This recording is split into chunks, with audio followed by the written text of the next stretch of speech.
Hello students, very good morning. आज हम circular motion का पार्ट 1 कवर करेंगे, यानी कि सेंट्रीफ्यूगल फोर्स। मैंने इस चैप्टर को दो पार्ट्स में डिवाइड कर दिया है।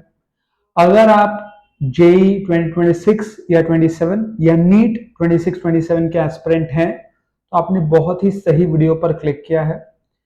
इस जेई नीट रिवीजन सीरीज में मैं सारे फिजिक्स के चैप्टर्स कवर कर रहा हूं और उसमें इंपॉर्टेंट बात यह कि सारे न्यूमेरिकल टाइप्स को कवर कर रहा हूं।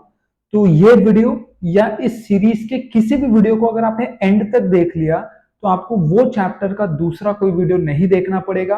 आप डायरेक्टली पीवाईक्यूज या एमसीक्यू पे जा सकते हैं। ठीक है, चलिए तो शुरू करते हैं। चैप्टर नंबर 7 होता है वैसे तो ये 11th में, सर्कुलर मोशन। ठीक है, बट ठीक है, आज हम उसका पार्ट 1 करेंगे। क्या क्या टॉपिक कवर करेंगे? Angular displacement, angular displacement, angular velocity, angular acceleration, UCM that is uniform circular motion, centripetal force देखेंगे, रेडियस ऑफ कर्वेचर भी एक अच्छा टॉपिक है, और फिर सेंट्रीफ्यूगल फोर्स। हो सकता है ये चीजें आपको लगे थोड़ा बेसिक है, लेकिन ये पार्ट 1 है।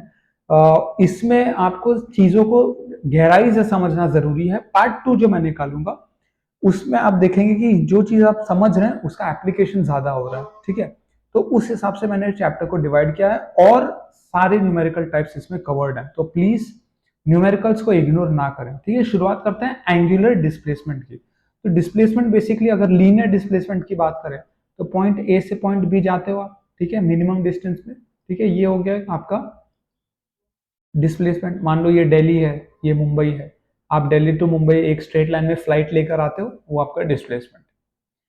एंगुलर डिस्प्लेसमेंट मतलब आप एंगल कितना कवर कर रहे हो, आप कितना एंगल कवर कर रहे हो। ठीक है, तो एंगल डिग्री में होता है और उसका एसआई यूनिट क्या होता है? रेडियंस। अब रिलेशन क्या है? 360 डिग्री होता है 2 पाई रेडियंस, या 180 डिग्री होता है पाई रेडियंस। ठीक है, आई होप ये आपको बेसिक पता होगा। एंगुलर डिस्प्लेसमेंट एक वेक्टर क्वांटिटी है। एक क्या है? वेक्टर क्वांटिटी है। अब इसके यूनिट्स तो पता है ना, डिग्री और रेडियन। ये यूनिट होता है लेकिन डायमेंशन लेस होता है। क्या होता है ये? Dimension less. मतलब यूनिट होने के बावजूद इसके पास कोई डायमेंशन नहीं है। मैं येलो कलर का कर देता हूं, हाँ ज्यादा ब्राइट। यूनिट है बट डायमेंशन नहीं है। Direction of angular displacement is given by right hand thumb rule. देखो, राइट हैंड है, आपको मेरा राइट हैंड दिख रहा है। अब मान लो ये P है और ये Q है। अब देखो, P से Q जा रहे हो, P से Q जा रहे हो ऊपर, ये आपका थंब क्या है? Angular displacement. Curl your fingers towards displacement, your thumb will give you the direction of angular displacement. Got it? Dimension less है तो m 0 है, l 0 है और t भी 0 है। अब मान लो आपने थीटा एंगल में s डिस्टेंस कवर किया ऑन द पेरीमीटर, तो रिलेशन क्या है? s is equal to R theta, where r is the radius. ठीक है, s को क्या बोलते हैं? Arc length.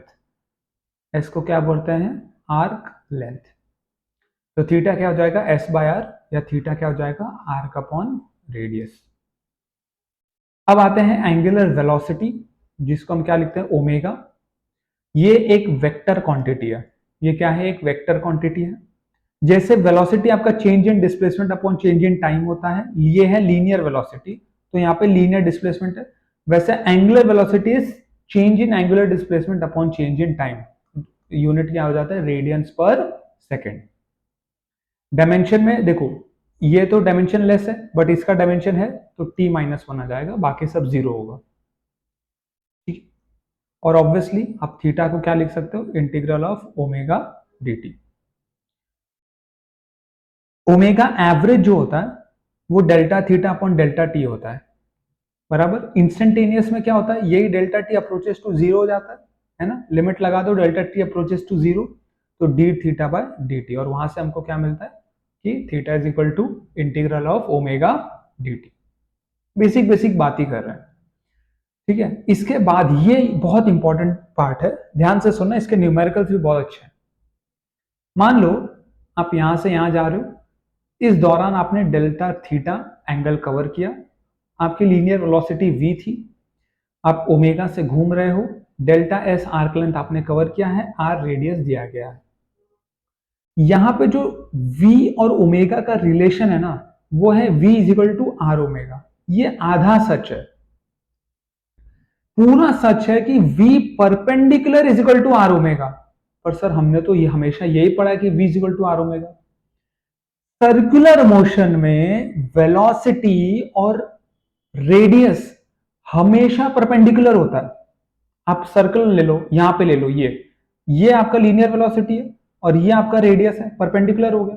इस पॉइंट को ले लो, ये आपका लीनियर वेलोसिटी है, ये आपका रेडियस है, परपेंडिकुलर हो गया। तो सर्कुलर मोशन में v is equal to are omega लिखना सही है। एक्चुअल फॉर्मूला होता है v perpendicular is equal to are omega, and this perpendicular we are talking with respect to r. A और बी के बीच में जब आप आर लोगे तो उसका परपेंडिकुलर वेलोसिटी आपको लेना पड़ेगा टू फाइंड ओमेगा। एग्जांपल से देखते हैं, आपको समझ में आएगा। मान लो आप ऑब्जर्वर पॉइंट ओ पे हो, यहाँ पे पॉइंट ए है, यहाँ पे पॉइंट बी है, एक पार्टिकल पी है जो ए पे स्पीड रखता है 10 मीटर पर सेकेंड, 4 मीटर की हाइट पे। जब वो बी पे पहुंचता है, अभी भी उसका स्पीड 10 मीटर पर सेकेंड ही है, बट उसने 37 डिग्रीज कवर कर लिया है। Find the angular velocity omega of P with respect to O when it is at A and when it is at B। अब जब A से, अब देखो मुझे पता है कि V perpendicular is equal to are omega. Clarity है इस बात की। मुझे ओमेगा ढूंढना है। ओमेगा क्या होता है? V perpendicular upon R. R मतलब क्या है? डिस्टेंस। देखो यहां पे जब वो A पे है तब तो डिस्टेंस 4 मीटर है और वेलोसिटी परपेंडिकुलर 10 है, तो यहाँ पे तो सिंपली 10/4 आ जाएगा। जब वो यहां पे है तब डिस्टेंस आपका ये वाला डिस्टेंस हो जाएगा, और इस डिस्टेंस के परपेंडिकुलर वाला वेलोसिटी आपको लेना पड़ेगा, जो मैंने यहां पे करके दिखा है। ये तो 10/4 आपको समझ में आ गया। अब देखो ये 37 डिग्री है, ये 90 है, तो ये 53 होगा, तो ये 3 4 5 का ट्राइंगल बन जाएगा, है ना। 37 के सामने सबसे छोटा, 53 के सामने बीच वाला, 90 के सामने सबसे बड़ा, 3 4 5 का ट्राइंगल। आई होप आपको पता होगा। अब यहां पे आप पाइथागोरस से भी ये 5 निकाल सकते हो, वो उस पर नहीं जाते। अब मेन इंपॉर्टेंट बात क्या है, यहां पे ये 10 है ये, बट क्या ये वेलोसिटी परपेंडिकुलर टू आपका रेडियल वेक्टर है? नहीं। तो आपको एक परपेंडिकुलर खींचना पड़ेगा जो रेडियल वेलोसिटी से 90 डिग्री बनाए। अब ये 53 है, ये 90 है, तो ये एंगल 37 बचा, तो यानी कि ये वैल्यू क्या आ गई? cos 10 cos 37। तो आपका क्या आएगा? 10 cos 37 बाय डिस्टेंस 5 है, ये होता है अराउंड 8, अराउंड क्या 80 होता है, 1.6 रेडियन पर सेकेंड। अब एक क्वेश्चन और देखो, find omega with respect to O just before hitting the ground. मतलब जब वो ग्राउंड को हिट कर रहा है, जब वो जस्ट बिफोर मतलब कोई ग्राउंड को हिट कर रहा है, ऐसा समझो।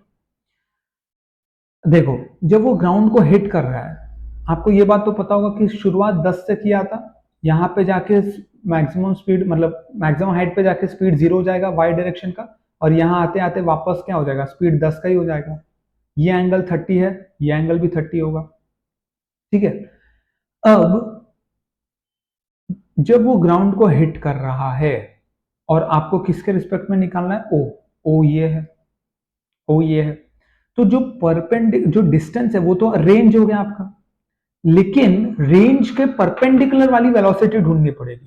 तो ये अगर एंगल 30 है, ये 10 है, तो ये 10 cos 30 और ये 10 sin 30, ठीक है। तो आपका रेंज क्या होता है? U square sine two theta by g. तो u square into sine two theta by g, और ओमेगा क्या होता है? V perpendicular by r. V perpendicular क्या है? 10 sin 30 अपॉन ये जो भी वैल्यू है वो यहाँ आ जाएगा। मैंने सॉल्व नहीं किया, वो मैथमेटिक्स आप कर लेना। मेरा इंपॉर्टेंट एम क्या है? आपको फिजिक्स सिखाना। इस पे एक और एग्जांपल कर लेते हैं। इस पे हम अच्छा खासा एग्जांपल कर रहे हैं, कोई डाउट ना रह जाए, बच्चे यहाँ अटक जाते हैं। अब ये देखो, ये पॉइंट ए है और ये क्या है? पॉइंट बी है, ठीक है। ये 4 मीटर के गैप पे है, ये ऊपर जा रहा है 10 मीटर पर सेकंड से, ये 30 डिग्री पे फेंका गया 10 मीटर पर सेकंड से। अब पूछा है find omega B with respect to A. अब यहां पे ए खुद भी चल रहा है, तो ये क्या हो जाएगा? v relative perpendicular upon R. ठीक है, अब आप देखो ये 10 ऊपर है, इसका 10 यहां पे, तो यहां पे क्या आएगा 10 cos 30 और यहां पे क्या आएगा 10 sin 30। ठीक है, तो ओमेगा क्या आएगा बी विद रिस्पेक्ट टू ए। पहली बात तो ये डिस्टेंस आर है, अपने को परपेंडिकुलर वाला वेलोसिटी लेना है, तो रिलेटिव में क्या आएगा 10 माइनस 10 sin 30 अपॉन 4, 1.25 रेडियंस पर सेकेंड। ठीक है, एक क्वेश्चन और ले लेते हैं, इसके बाद भी है क्या? अच्छा, दो क्वेश्चन। ठीक है, find omega of P with respect to A when P is at highest point.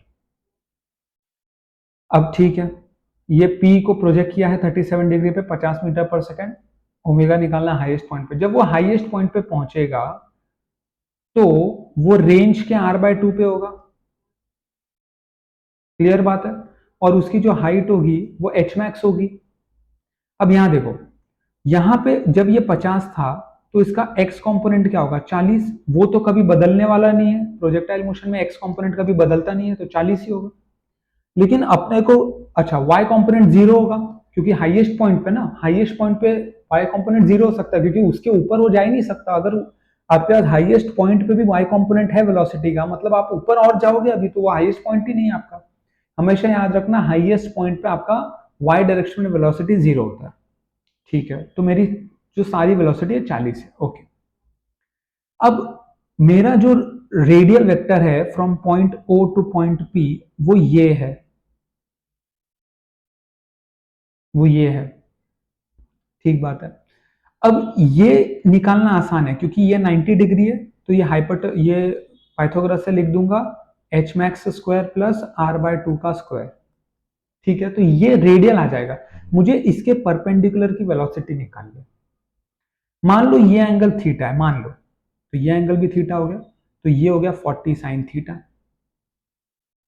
अब ओमेगा क्या होगा 40 sine theta upon under root of H max square plus r/2 the whole square. Sine theta क्या है, देखो यहां देखो sine theta क्या है, साइन थीटा इज ये थीटा, साइन क्या अपोजिट हो गया H max upon hypotenuse under root of H max का स्क्वायर अपॉन r/2 का स्क्वायर। जब आप इसको यहां पे पुट करोगे तो ये मल्टीप्लाई हो जाएगा, ये डिनोमिनेटर और ये डिनोमिनेटर मल्टीप्लाई हो जाएगा, स्क्वायर रूट हट जाएगा और आपको आएगा 40 H max upon H max square plus R square by 4। H max निकालना आसान है, आर निकालना आसान है, और दोनों ही वैल्यू आप यहां पर पुट करोगे तो आपको ओमेगा की वैल्यू मिल जाएगी। मैथ्स नहीं, फिजिक्स सिखा रहा हूं, ये आप खुद भी कर सकते हो, इतना मैं आपसे एक्सपेक्ट कर रहा हूं। फिजिक्स के इक्वेशंस तक हम बनाना सीख रहे हैं। ठीक है, ये बहुत अच्छा सवाल है। मान लो एक प्लैनेट P1 है, ठीक है, और एक प्लैनेट P2 है। अरे घड़ी डिस्टर्ब कर रही है।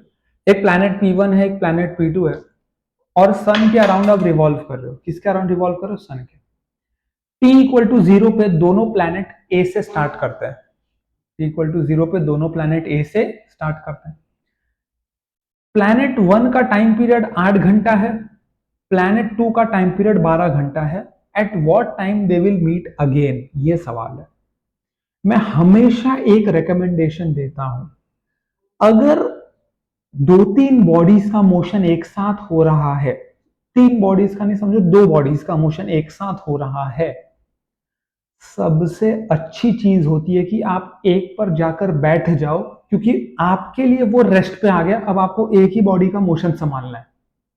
ये टिप आप ले लो, फिजिक्स में कभी भी दो बॉडी या दो से ज्यादा बॉडी मोशन में है तो एक पर बैठ जाओ, उसका रिस्पेक्ट में बात करो, तो आपका एक बॉडी रेस्ट पे आ गया, आपको एक बॉडी को कम देखना पड़ता है। तो आप देखो टाइम पीरियड ओमेगा क्या 2π/t होता है, ओमेगा 1 क्या हो गया π/4 रेडियन पर सेकेंड, क्योंकि टाइम पीरियड क्या 8 घंटा है, तो 2π/8। और ओमेगा 2 क्या हो गया π/6 रेडियन पर सेकेंड। अब यहां पर इफ आई सिट एट 2, अगर मैं 2 पर बैठूं तो ओमेगा ऑफ, अब देखो मैं 2 पे बैठ गया, अब ये हो क्या रहा है, जब मैं 2 पे बैठ गया तो प्लैनेट 2 तो स्टेशनरी है मेरे लिए, मुझे सिर्फ प्लैनेट 1 घूमता हुआ नजर आएगा। और क्वेश्चन क्या है, what time they will meet again, मतलब जैसे ही मैं प्लैनेट 2 पे बैठ गया, मुझे सिर्फ ये देखना है कि प्लैनेट 1 को एक चक्कर लगाने में कितना टाइम लगेगा। क्यों? क्योंकि जब वो एक चक्कर घुमा के वापस आएगा, मेरे हिसाब से तो मैं यहीं बैठा हूं ना, मैं तो मूव कर ही नहीं रहा हूं, क्योंकि मैं इसके रिस्पेक्ट में बात कर रहा हूं। तो जब वो वापस आएगा तब हम लोग वापस मिल जाएंगे। तो मतलब 2 पे बैठ के 1 को देखो, और जब 1 को देखोगे तो ऑब्वियसली उसका वेलोसिटी वगैरह चेंज हो जाएगा। वो चेंज वेलोसिटी में उसको एक चक्कर में कितना टाइम लगता है, और आपका क्वेश्चन सॉल्व हो जाएगा। If I sit at 2, omega 1 with respect to 2 is omega 1 minus omega 2, which gives you pi by 12 radians per second. Got it? Now, एक चक्कर लगाने के लिए देखो स्पीड क्या होता है, डिस्टेंस अपॉन टाइम। स्पीड क्या मिल गया, पाई बाय 12। डिस्टेंस कितना कवर करना है, 2 पाई आर, और टाइम कितना है वही तो अपने को ढूंढना है, at what time they will meet again. तो वही मैंने इक्वेशन यहाँ पे लिखा है, और टाइम क्या आया, 24 टाइम्स आर। तो रेडियस कौन सा, छोटा वाला रेडियस, क्योंकि इसका 2 पाई आर ले रहे हैं ना हम लोग, ये छोटे वाले के रेडियस पे डिपेंड करता है कि आप कितने टाइम में मिलोगे। ओके, एक चीज होती है फ्रीक्वेंसी। फ्रीक्वेंसी क्या होती है, number of revolution in 1 second. एक सेकेंड में कितने बार घूमते हो आप, एक रेवोल्यूशन में आप 2 पाई एंगल का डिस्प्लेसमेंट करते हो, है ना। और एंगुलर डिस्प्लेसमेंट क्या हो जाता है, 2 पाई एन या 2 पाई एफ। ठीक है, ओमेगा होता है delta theta by delta T. Delta theta is, अच्छा, ओमेगा डेल्टा टी मतलब 1 सेकेंड ना, डेल्टा थीटा एक सेकेंड में 2 पाई एफ होता है, तो 2 pi f by 1 which is 2 pi f और 2 पाई एन। तो ओमेगा क्या आ गया, याद रखना 2 पाई एन। ये बहुत इंपॉर्टेंट इक्वेशन है, बहुत जगह काम आता है, लाइफ आसान कर देगा। और हम लोग को पता है कि टाइम पीरियड जो होता है वो 1 अपॉन फ्रीक्वेंसी होता है, यानी कि 1/2 पाई, अच्छा 1 बाय, यहाँ से फ्रीक्वेंसी क्या आ गया, ओमेगा बाय 2 पाई। ठीक है, तो टाइम पीरियड क्या आ गया, 1 बाय फ्रीक्वेंसी, यानी कि 2 पाई बाय ओमेगा। वही मैंने यहाँ पे भी लिखा है, omega is 2 pi by T, या टी को बोल दो 2 पाई बाय ओमेगा, एक ही बात है। ये इंपॉर्टेंट टॉपिक है, और ये बहुत ज्यादा इंपॉर्टेंट टॉपिक है, acceleration in circular motion. Circular में जब आप घूमते हो तो आपके पास 4 एक्सेलरेशन होने की संभावना होती है। 4 टाइप के एक्सेलरेशन हो सकते हैं, centrifugal acceleration, tangential acceleration, net acceleration, या एंगुलर एक्सेलरेशन। सबसे पहले बात करते हैं सेंट्रीफ्यूगल एक्सेलरेशन। ओके, या सेंट्रीफ्यूगल एक्चुअली सेंट्रीपिटल का सूडो होता है। अगर आप उस ऑब्जेक्ट पे बैठ जाओ तो आपको सेंट्रीफ्यूगल ही दिखाई देगा। यहाँ पे हम सेंट्रीफ्यूगल फोर्स पढ़ने वाले हैं।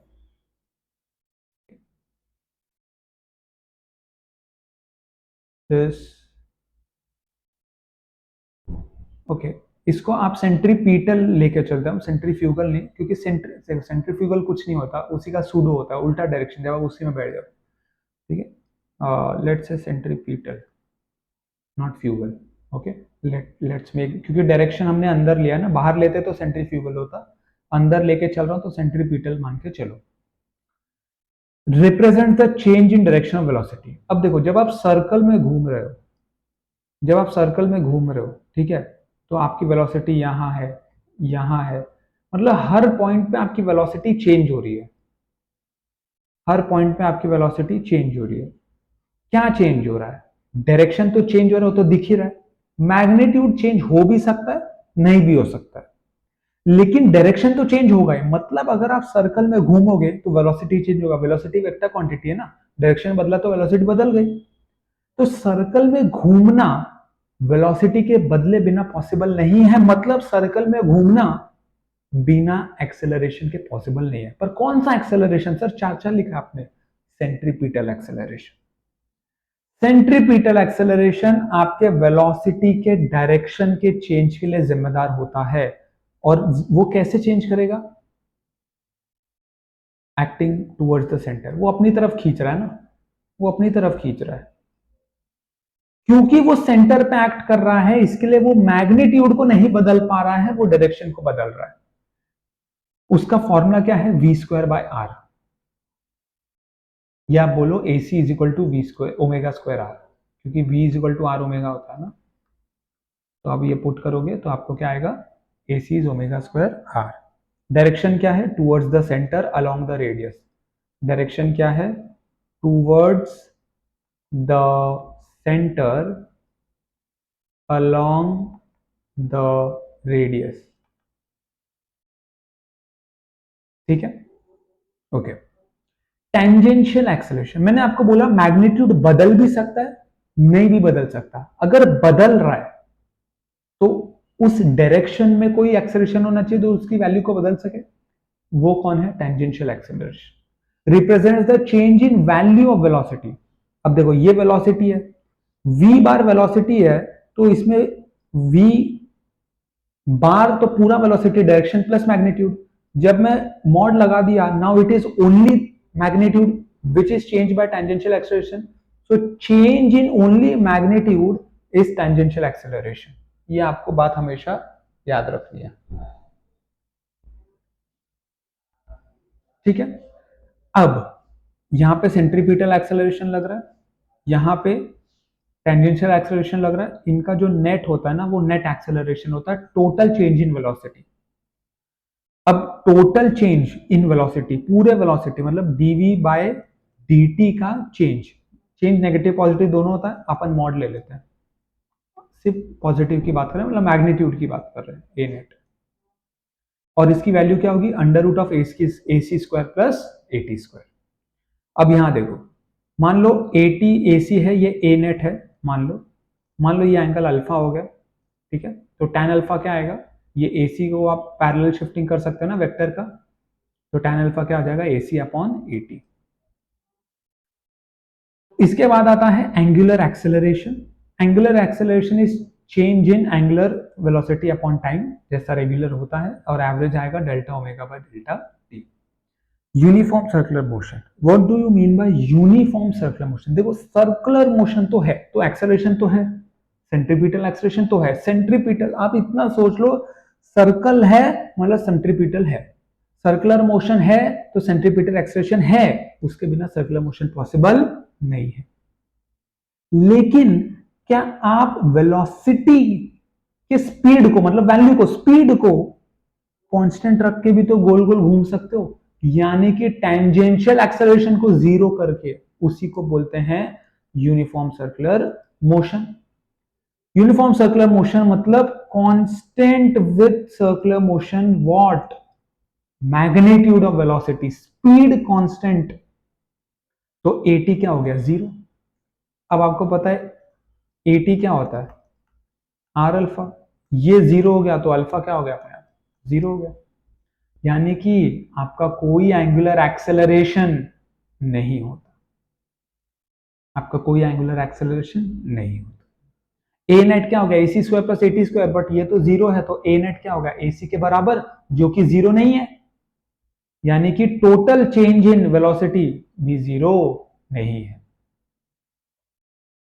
ओके, अब बात थोड़ी सेंट्रीपिटल फोर्स की करते हैं और रेडियस ऑफ कर्वेचर। ठीक है, काफी क्वेश्चंस लिए मैंने कोनिकल पेंडुलम, काफी क्वेश्चंस लिए, अच्छी प्रैक्टिस होगी। देखो सेंट्रीपिटल फोर्स की अब बात करते हैं। Centripetal force along the radius लगेगा और सेंट्रीपिटल एक्सेलरेशन के डायरेक्शन में रहेगा, बात सिंपल है। Centripetal force along the radius towards the centre, same direction है सेंट्रीपिटल एक्सेलरेशन, यहां तक क्लैरिटी है। अब centripetal force is mass into centripetal acceleration, centripetal acceleration v square by R या ओमेगा स्क्वायर आर होता है, तो centripetal force mv square by R या m r ओमेगा स्क्वायर हो जाएगा, या m ओमेगा स्क्वायर आर, जो भी बोल लो। इंपॉर्टेंट बात क्या है जो बच्चे समझ नहीं पाते, कि centripetal force is not a name of a force but a type of a force. किसी फोर्स का नाम नहीं है सेंट्रीपिटल फोर्स, जैसे फ्रिक्शन एक फोर्स का नाम है, वैसे सेंट्रीपिटल फोर्स नाम का कोई फोर्स नहीं होता। जो फोर्स अलोंग द रेडियस हो, टुवर्ड्स द सेंट्रीपिटल एक्सेलरेशन हो, टुवर्ड्स द सेंटर हो, उसको ही सेंट्रीपिटल मान लिया जाता है, ये बात समझो। सेंट्रीपिटल फोर्स कोई लगाया नहीं जाता अलग से, सिस्टम में जो नेट फोर्स आपका अलोंग द रेडियस हो टुवर्ड्स द सेंटर, उसी को सेंट्रीपिटल बोला जाता है। It is not a name of a force, it is a type of a force. जैसे इलेक्ट्रॉन आपके न्यूक्लियस के अराउंड घूम रहा है, तो बीच में क्या है, इलेक्ट्रोस्टैटिक फोर्स ऑफ अट्रैक्शन है ना, ये इलेक्ट्रोस्टैटिक फोर्स ऑफ अट्रैक्शन ही मेरा सेंट्रीपिटल फोर्स है इस सिस्टम के अंदर।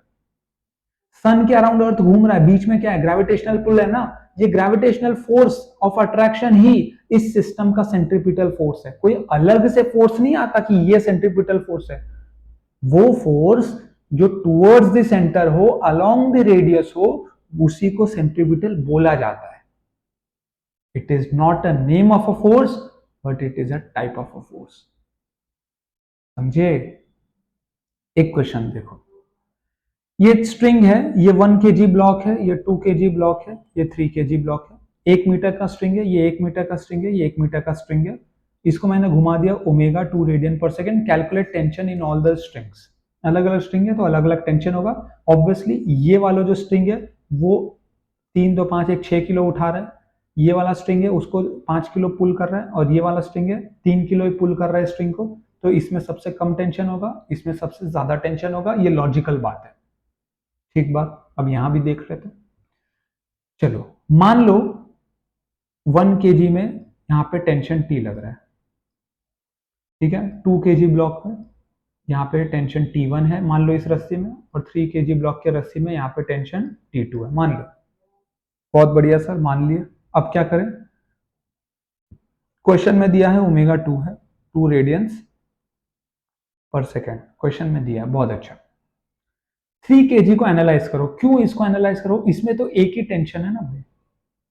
1 kg को T1 भी लग रहा है, T भी लग रहा है, 2 kg को T1 भी लग रहा है, T2, 3 kg को सिर्फ T2 लग रहा है, तो वहीं से शुरू करता है, कम काम करना पड़ेगा।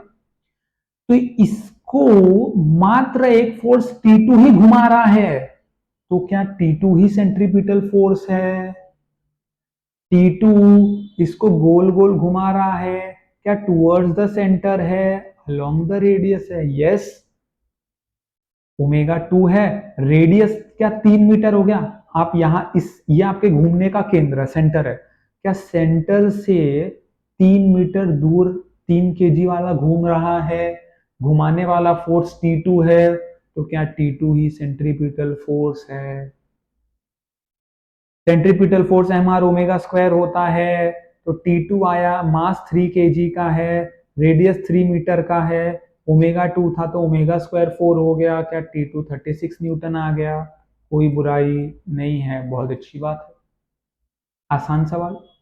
2 kg में यहां पे T2 लग रहा है, लेकिन यहां पे T1 लग रहा है, रेडियस 2 मीटर का है, तो अब सेंट्रीपिटल क्या होगा, क्योंकि आप ऐसा घूम रहे हो, यानी कि T1 माइनस T2 आएगा। मैंने बताया कि T1 T2 सबसे कम है, T सबसे ज्यादा है, ये बीच में है, T1 is greater than T2, that's why you will write T1 minus T2। आप घूम ऐसा रहे हो ना, सेंटर की तरफ लग रहा है, सेंटर की तरफ क्या है, T1 माइनस T2 लग रहा है ना, ये किसके बराबर, सेंट्रीपिटल। तो एम आर ओमेगा स्क्वायर बराबर T1 माइनस T2। तो m क्या है 2 किलो, r क्या है 2 मीटर, ओमेगा स्क्वायर है 4, T1 माइनस 36, तो T1 क्या आ गया 52 न्यूटन। अब 1 kg में T1 है और T है, T1 है और T है, रेडियस 1 मीटर का है, यहां सेंट्रीपिटल क्या होगा T माइनस T1। आगे की कहानी सेम है, यहां पे क्या आएगा 56 न्यूटन। ये बहुत अच्छा सवाल है, इसको मैंने पूरा सॉल्व भी नहीं किया, मैं चाहता हूं आप खुद से ट्राई करो। फिजिक्स में आपको सिखा दूंगा, मैथ्स में आप पे छोड़ दूंगा। मान लो एक मास m है, सॉरी यार थोड़ा सर्कल जो है ना वो क्या हाथ से बनाने में थोड़ा प्रॉपर नहीं बनता। मास m है, सर्कल में घूम रहा है, और किसी भी पॉइंट पे मास की काइनेटिक एनर्जी जो है वो √2s है। s क्या है, डिस्टेंस ट्रेवल्ड। अगर आप 10 सेकंड बाद देख रहे हो तो 10 सेकंड में मान लो 4 मीटर कवर किया, तो काइनेटिक एनर्जी 2√4 यानी कि 4 हो जाएगा, मतलब जो भी है 2√s। पूछा जा रहा है find the time when angle between A net and A radial यानी कि ए सेंट्रीपिटल इज 45 डिग्री। कितने टाइम बाद ए नेट और ए रेडियल में टाइम 45 डिग्री हो जाएगा। मतलब टाइम पूछ रहा है, क्या पूछ रहा है, टाइम पूछ रहा है। ठीक बात है, कोई मतलब आसान सवाल नहीं है, बट सोचो इसको मैं कैसे कर रहा हूँ। काइनेटिक एनर्जी क्या होता है, half M V square root two S है। ठीक है, तो हाफ एम वहां जाएगा तो वी स्क्वायर क्या हो जाएगा, 4 रूट एस बाय एम। तो v क्या हो जाएगा, 2 टाइम्स s की पावर 1/4 अपॉन रूट एम। ठीक बात। अब tangential acceleration change in speed upon time होता है, उसमें आप ds मल्टीप्लाई कर दो तो इसको ये वेलोसिटी हो गया v, और ये dv बाई ds हो गया। तो at क्या हो गया, v dv बाई ds, और ar क्या होता है, v स्क्वायर बाय आर। अब देखो यहां से मेरे पास एटी ए आर हो गया। मान लो अभी अपने को क्या दिया है कि एटी और ए नेट और ए आर ये तीन है। ए आर और ए नेट के बीच में 45 डिग्री है।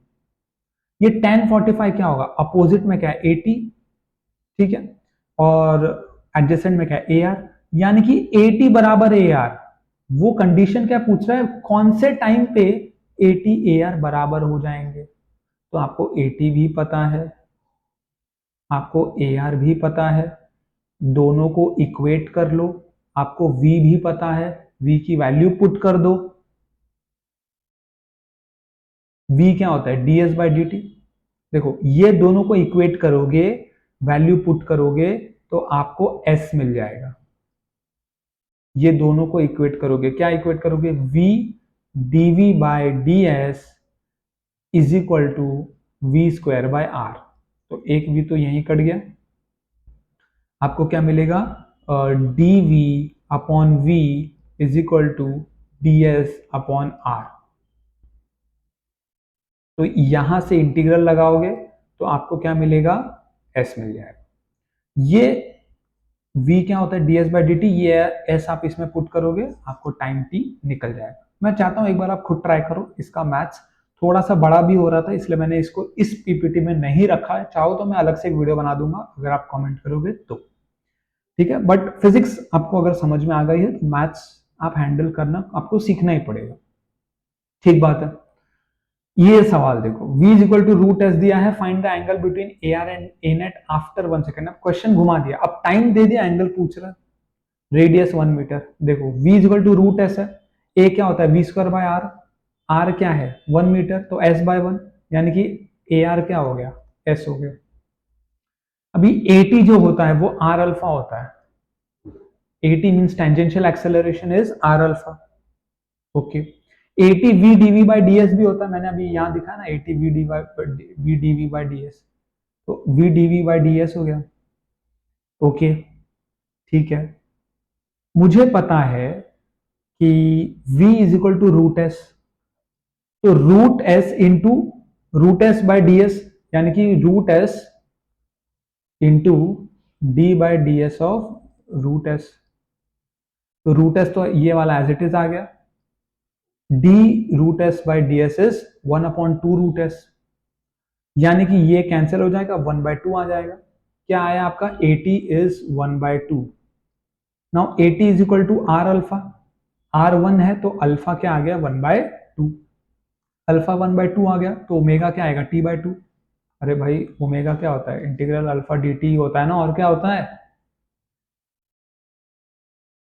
आफ्टर 1 सेकेंड t1 लोगे तो ओमेगा हाफ रेडियन पर सेकेंड। तो मुझे इतना पता है कि 1 सेकेंड बाद मेरा एंगुलर वेलोसिटी क्या होगा, हाफ रेडियन पर सेकेंड होगा।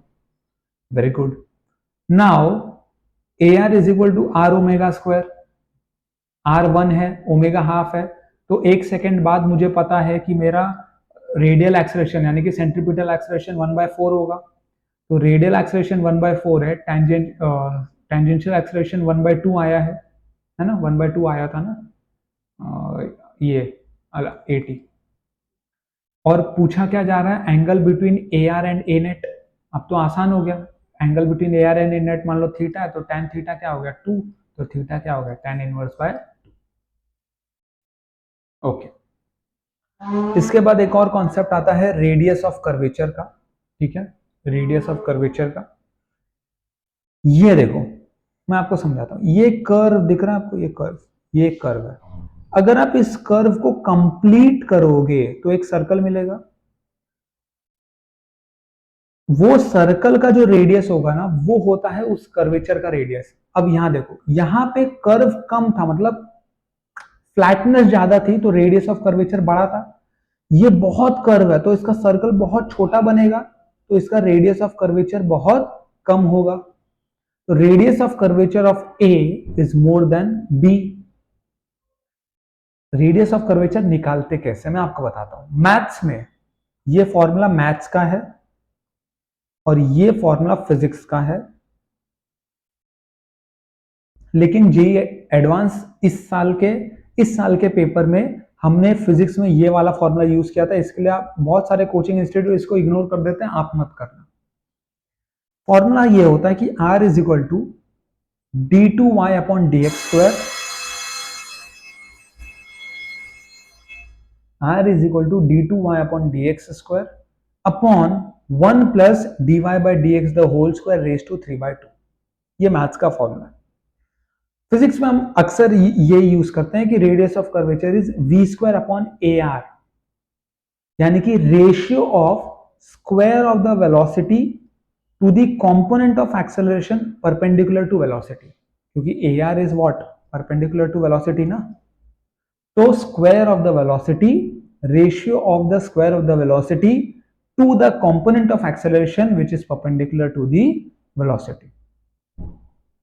एक क्वेश्चन लेते हैं, find the radius of curvature at 1 second.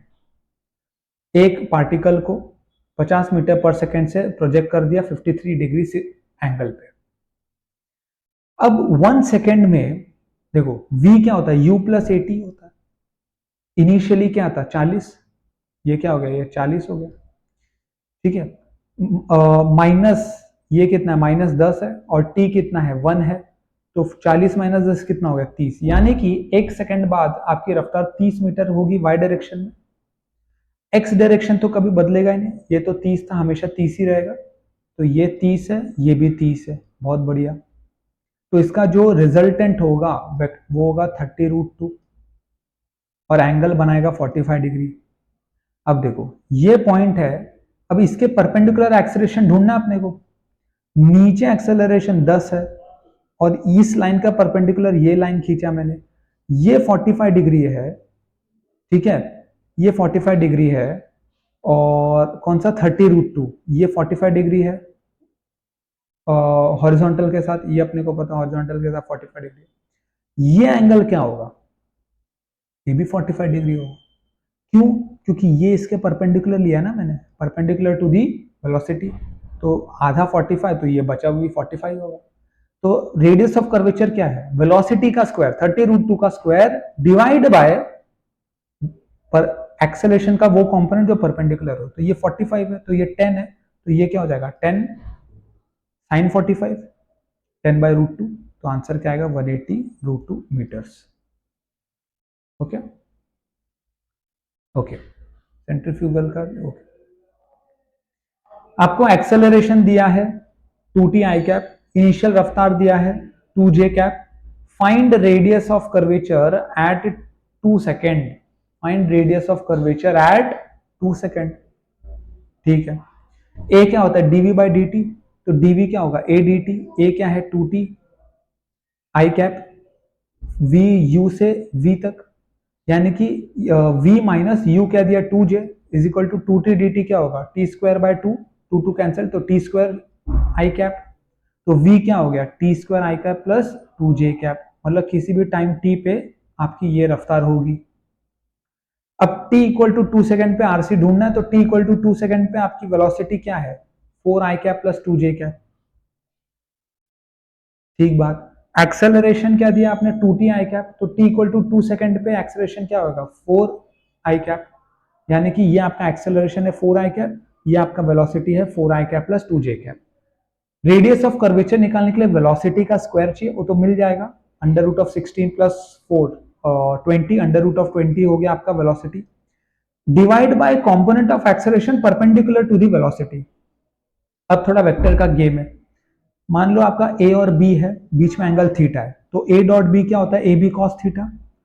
A dot B upon B क्या होता है, A cos theta. A cos theta क्या होता है, component of A along B, component of A along B, ठीक बात है। तो component of A along, velocity के अलोंग वाला एक्सेलरेशन को हम टेंजेंशियल एक्सेलरेशन बोलते हैं। तो tangential acceleration is what, A cos theta, that is A dot B upon B, यानी कि A dot B upon B, यानी कि 16/√20। इससे हमको क्या मिला, 80 मिला। ए नेट मुझे पता है under root of 80² plus A R square या ए सी स्क्वायर, जो भी बोल लो। ए नेट अपने को पता है क्या, हाँ 4 आई कैप आपका ए नेट है, यानी कि 4। तो 4 is equal to under root of 16/√20 का स्क्वायर प्लस ए आर का स्क्वायर, दोनों तरफ स्क्वायर करो, सॉल्व करो, तो ए आर क्या आ गया, 4/√5। तो आपको वेलोसिटी कंपोनेंट भी मिल गया और आपको परपेंडिकुलर एक्सेलरेशन भी मिल गया। तो आपका आरसी क्या हो गया, √20 का square upon 4/√5 which is 5√5 metre. एक अच्छा सवाल था ये, वेक्टर का फंडामेंटल क्लियर करने वाला क्वेश्चन था, ठीक है। अब आ जाता है सेंट्रीफ्यूगल फोर्स पे। ये सेंट्रीपीटल का सूडो फोर्स है। जब आप ब्लॉक पे बैठ जाओ, मान लो ये ब्लॉक है, कांस्टेंट वेलोसिटी से आगे बढ़ रहा है और इसका रेडियल एक्सेलरेशन v²/r है। जब आप ब्लॉक पे बैठ जाओगे तब सेंट्रीफ्यूगल लगेगा। क्यों, क्योंकि आप एक्सेलरेटिंग फ्रेम में हो, नॉन इनर्शियल फ्रेम में हो, तो सूडो फोर्स लगेगा। और वो क्या है, सेंट्रीपीटल का सूडो है, तो जो फोर्स लगेगा सेंट्रीफ्यूगल फोर्स, उसका मैग्नीट्यूड तो सेंट्रीपीटल का ही होगा और डायरेक्शन अपोजिट होगा। तो आपका क्या, mv²/r ही सेंट्रीफ्यूगल होगा। मान लो टेंशन एक टी है यहाँ पे, तो आप लिख दोगे tension is equal to mv²/r which is m⍵²r। ठीक है। अब कोनिकल पेंडुलम का एक देख लेते हैं। कोनिकल पेंडुलम है, ठीक है, मान लो थीटा एंगल बना रहा है, ये एल कॉस, ये लेंथ एल है, एंगल टेंशन टी है, नीचे mg लगेगा। मान लो अगर आप इस पे बैठे हो तो आपको पता है कि ये सर्कल में घूम रहा है, ठीक है। तो इसके सर्कल में घूम रहा है मतलब सेंट्रीपिटल एक्सेलरेशन होगा। ब्लॉक पे बैठ गए तो सेंट्रीफ्यूगल फोर्स तो होगा ही होगा। मान लो बाहर है सेंट्रीफ्यूगल mv²/r, आप सेंट्रीफ्यूगल लेके भी करो, मतलब बैठ जाओगे तो सेंट्रीफ्यूगल बाहर से देख के सेंट्रीपिटल लगाओ, सेम इक्वेशन आएगा। मैं क्या बोलता हूं, मैं m पे बैठ गया हूं, मेरे ऊपर सेंट्रीफ्यूगल लग रहा है, मुझे पता है। अब ये देखो, ये टेंशन t है, ये थीटा है, ये 90 है, ये जो एंगल है ये भी थीटा होगा, है ना, वर्टिकली अपोजिट, z बना रहा है ना, z। तो ये क्या होगा, t cos थीटा हो गया। तो t cos थीटा mg के बराबर होगा। ये क्या होगा, t sin थीटा, ये किसके बराबर होगा, mv²/r। दोनों को डिवाइड करो, t से t मर जाएगा, cos उल्टा करो, sin theta by cos theta is mr⍵² upon mg, m से m मर गया। अब ये जो r है ना, ये r, ये देखो, ये लेंथ l है, ये l sin थीटा है, तो ये l cos थीटा होगा। तो r को क्या लिखा मैंने, सॉरी l sin थीटा होगा, सॉरी l sin थीटा होगा। तो r को क्या लिखा, l sin theta ω² as it is upon g। तो यहां से ओमेगा क्या आया, under root of g by l cos theta. तो ये साइन मर जाएगा, ओमेगा आ गया under root of g by l cos theta. t is 2π/ω, तो 2π√of l cos theta by g, 2π√of l cos theta by g। अगर theta 0 हो जाए तो ये नॉर्मल पेंडुलम हो जाएगा। तो थीटा 0 पे सिंपल पेंडुलम हो जाएगा, जिसका टाइम पीरियड क्या था, 2π√of l by g। Okay, दो क्वेश्चन और है, अच्छा क्वेश्चन है। मान लो एक डिस्क है, फ्रिक्शन है सरफेस पे म्यू, मास m है, रेडियस स्मॉल r है, घूम रहा ओमेगा से है। Find maximum omega for no slipping. अब देखो, ब्लॉक पे बैठ जाओ, जब आप ब्लॉक पे बैठ जाओगे तो फ्रिक्शन कहां लगेगा, टुवर्ड्स द सेंटर, क्योंकि आपका ब्लॉक बाहर भागने का ट्राई करेगा। बाहर क्यों भागने का ट्राई करेगा, सेंट्रीफ्यूगल लगेगा, m⍵²r, ठीक है। और म्यू एम जी क्या है, फ्रिक्शन फोर्स है जो सेंट्रीफ्यूगल को अपोज कर रहा है। अगर स्लिपिंग ना हो तो फ्रिक्शन को बड़ा होना पड़ेगा m⍵²r से, m से m मर जाएगा, यानी कि ओमेगा को छोटा होना पड़ेगा under root of mu G by R से। कंडीशन फॉर नो स्लिपिंग आ गया।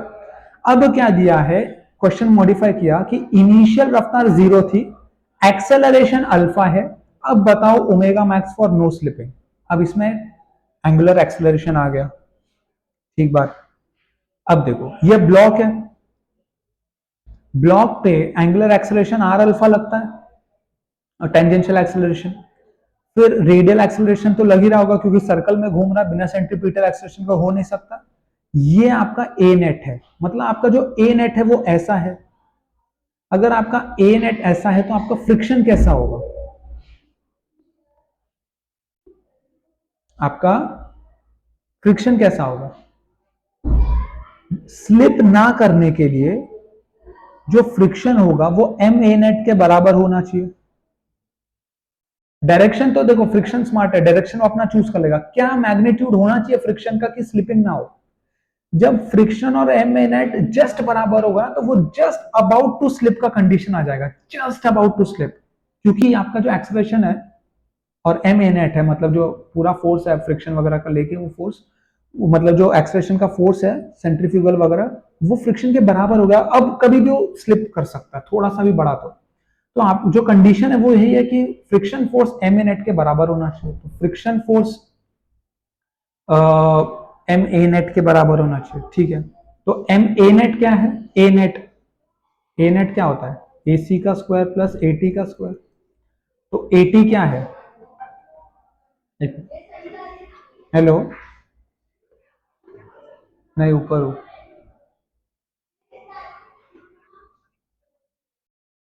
हाँ तो कोई इंपॉर्टेंट कॉल होगा ना, ठीक है फिर आ जाओ और क्या, ठीक है बाय।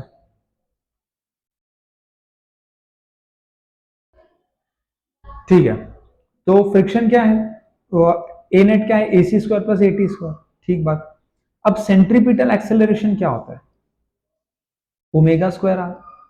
ए टी क्या होता है, आर अल्फा, तो इसका स्क्वायर लो, देखो alpha square are square plus omega square r का स्क्वायर लो, omega raise to 4 are square. ये बराबर या कम होना चाहिए म्यू एम जी से, क्योंकि ये एम ए नेट फोर्स अगर आपके म्यू एम जी से बड़ा हो गया तब तो आप खिसक जाओगे। तो दोनों तरफ से पहली बात तो एम मर गया, स्क्वायर ले लो, तो alpha square are square plus omega, omega क्या होता है, अल्फा टी होता है। ओमेगा क्या होता है, अल्फा टी होता है। अल्फा क्या होता है भाई, ओमेगा बाई टी तो होता है ना। तो यहां से क्या आएगा, ओमेगा इज अल्फा टी। तो ओमेगा रेस टू 4 को मैंने अल्फा 4 टी 4 लिख दिया into R square is less than greater to, square किया ना दोनों तरफ, तो म्यू स्क्वायर जी स्क्वायर। तो यहां से टी रेस टू 4 अलग कर लो, ठीक है। पहले कुछ कैंसिल हो रहा है क्या, नहीं कुछ कैंसिल नहीं हो रहा, ये यहां पे जाएगा तो क्या आएगा, mu square G square minus alpha square are square upon alpha 4 are square. तो टी क्या आएगा, less than equal to mu square G square minus alpha square are square upon alpha raise to 4 are square की power 1/4। ये 4 यहां पे जाएगा, power 1/4 हो जाएगा। ये वो टाइम है व्हेन द स्लिपिंग स्टार्ट्स। तो अब आपको क्या निकालना था, ओमेगा। ओमेगा क्या होता है, अल्फा टी, ठीक है। अल्फा अपने को पता है अल्फा, ये टी पुट करोगे तो ये वो ओमेगा है मैक्सिमम जहां पे आपका स्लिपिंग नहीं हो, ठीक है। तो ये सर्कुलर मोशन का पार्ट 1 था। काफी न्यूमेरिकल्स हमने देख लिए, सारे टाइप्स के कवर कर लिए हैं। आगे और अच्छा इंटरेस्टिंग पार्ट आएगा। सर्कुलर मोशन में बहुत ज्यादा नहीं है, 2 ही पार्ट बनाऊंगा इसके, 3 पार्ट नहीं। आगे कुछ चैप्टर्स है जिनके 3 पार्ट लगेंगे। तो यहां तक आपने देखा है तो यार बहुत बहुत थैंक यू। मतलब आप सच में इंटरेस्टेड है, आपको कंटेंट पसंद आ रहा है, तो सब्सक्राइब करो चैनल को, अपने फ्रेंड्स के साथ भी शेयर करो, उनको भी चैनल के बारे में बताओ। और बहुत सारा फिजिक्स का कंटेंट मैं चैनल में डालने वाला हूँ। आपकी फिजिक्स की जिम्मेदारी मेरी है, वो मैं आपको अच्छे से करा दूंगा। पीवाईक्यू सीरीज, रिवीजन सीरीज, सारे सीरीज हम निकालेंगे, rapid revision series, formula series, सब कुछ। तो इस वीडियो के लिए यहीं तक, ठीक है। Thank you very much for watching. सबसे इंपॉर्टेंट बात, पढ़ाई करना मत भूलिए। Thank you.